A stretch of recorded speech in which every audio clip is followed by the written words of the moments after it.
This is Real Estate Raw, and I am still Ham. Thanks for joining us. Today we are going to be talking about value add for multifamily apartments. Going to be going into several different topics there. Going to give you a basic description, talk about valuation through renovation, and we're going to talk about forced versus organic rent growth. Value add for multifamily. First off, value add is a general concept talking about creating more value in a property than exists through forced appreciation. All right, there is a concept that we call gross rent multiplier. If that's not something you've heard, you want to look that up. GRM, gross rent multiplier.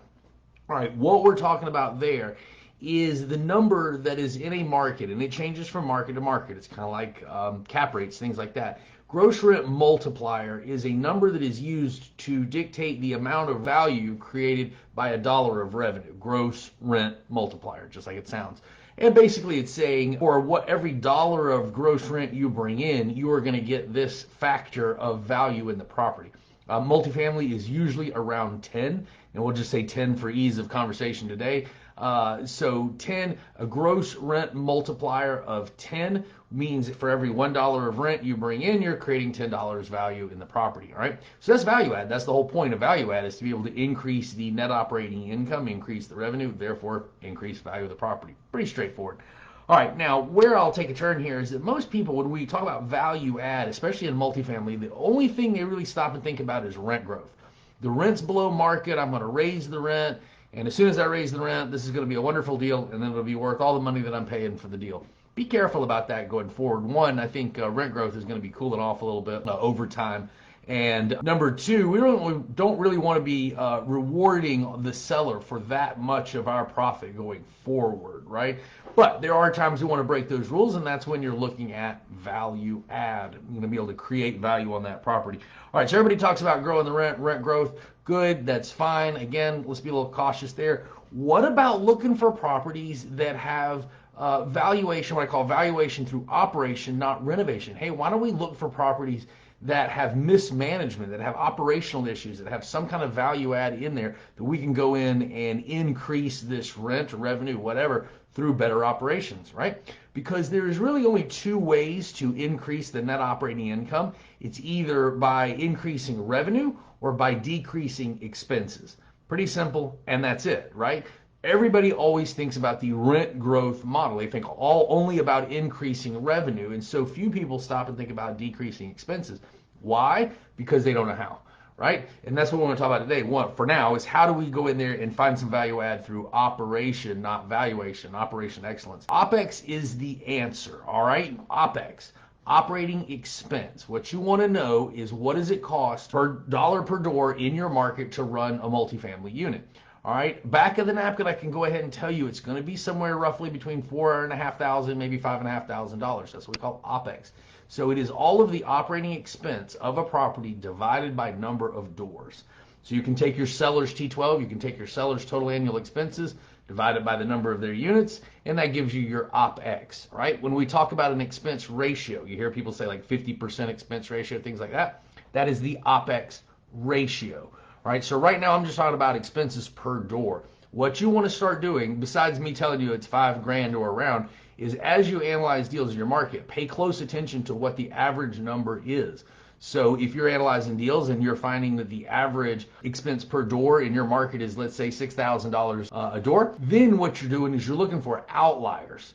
You're looking for that property that one day you analyze and all of a sudden it comes in at $8,000 or $9,000 a door, and you go, wait a second, what's going on here? Everybody else has been doing it for $6,000, and all of a sudden this person's doing it at $8,000 or $9,000. What's going on? That's the deal you want to sit down and really analyze and look for some operational, value add. Now what you do is you got to kind of go line by line through that T12 and look for anything that's out of line. Look for any expense that may be way out. That's a little easier said than done. You do kind of have to know some of your expenses in your market. Payroll, that's one thing you can look for. I'll tell you now, you should have about 2 employees per 100 units. Sometimes we see mom and pop wind up hiring too many people, creating too much payroll. That's an area that you want to look for value add. You might be able to cut some of that payroll down. Look to see if they're not managing their warranties. If you see a high amount of capex or a high amount of HVAC and appliances, things like that, they might not be tracking warranties, right? I found a property like this one time where they were getting killed in expenses, but they were making plenty of money. They just couldn't keep it in the house. Well, what the maintenance person was doing is every time any little thing broke, he'd just throw it out and tell the manager to buy a new one, when tons of stuff was under warranty. Tons of things could be actually fixed, and it was a lazy maintenance supervisor. And so he just threw everything away and said, buy a new one to everything. And I was able to actually come in there and see that and really cut down on that and highly increase the value of the property and the operations. By the way, these are tricks that you're going to really need to know how to do going forward. If we go into a recession, if we go into a tougher market where, you know, the rent, floating rent just doesn't float all of the value boats, right? And we actually have to go in there and learn how to operate. These are things you're going to want to learn how to do. All right, so that's one thing. Look for payroll. Look for any kind of over expense item that you can cut back. Look at management. See, maybe you can shop around, get better management rates. Insurance, good luck on that one. Not a lot we can do about insurance these days. Insurance and taxes are pretty tough. But anyway, so look through there. You're just looking for areas that are you know, out of line. Another area you want to look for is capex being put above the line as Opex, right? So if you have a seller goes and replaces all the roofs on the property, takes you know, $100,000 and shoves it up here into repairs and maintenance category, that's not Opex. That's not an operating expense. That was a capital expense that should have gone below the net operating income. Your sellers put it up here as an operating expense. That's what blew up the Opex ratio, see? And that's what you're looking for. You're looking for that outlier number. All of a sudden you go, wait a minute, what's going on here?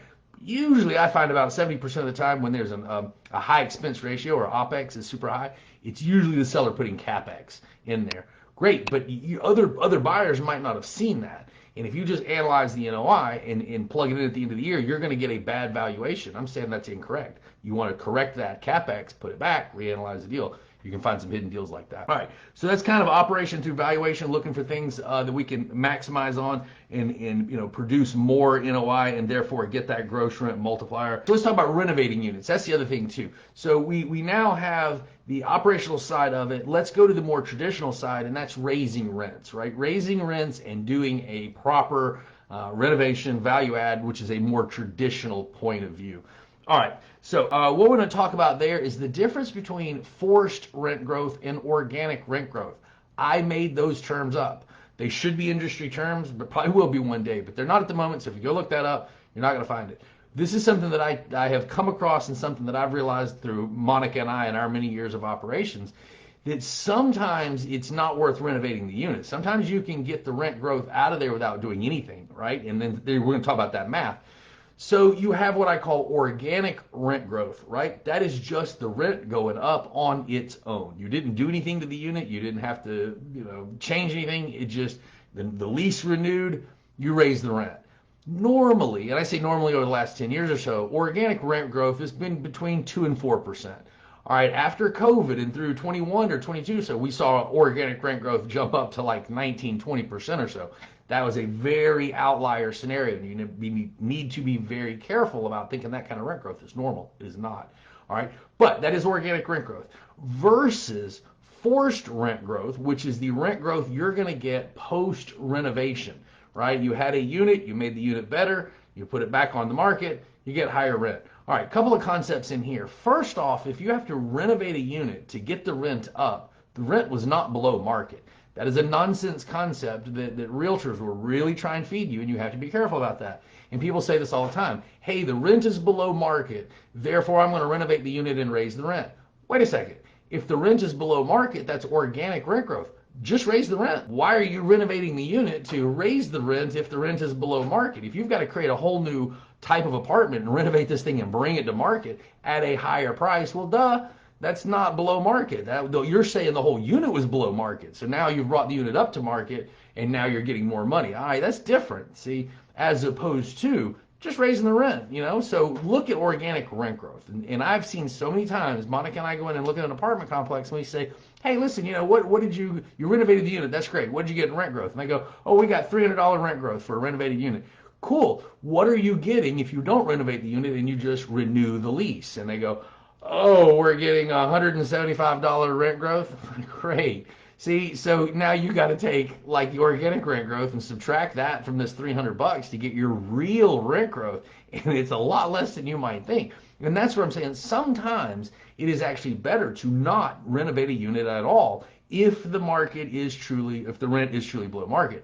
Just raise it, right? And that's something we're going to have to really pay attention to going forward in this recession, where, or if we go into recession, where materials may be more expensive, labor, things of that nature can be more expensive, and you're going to be looking for much cleaner, cheaper ways to get your value up. It's going to be getting creative. It's going to be getting into those deals. It's going to be really learning value add, learning operations.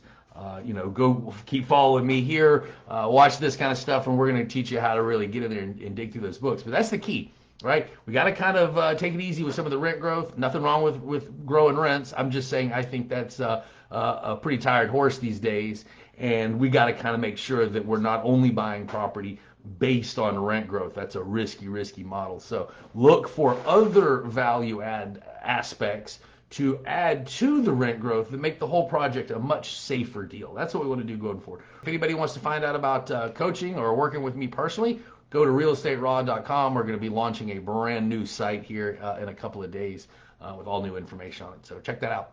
But thanks for stopping by, and we will see you next week. Take care.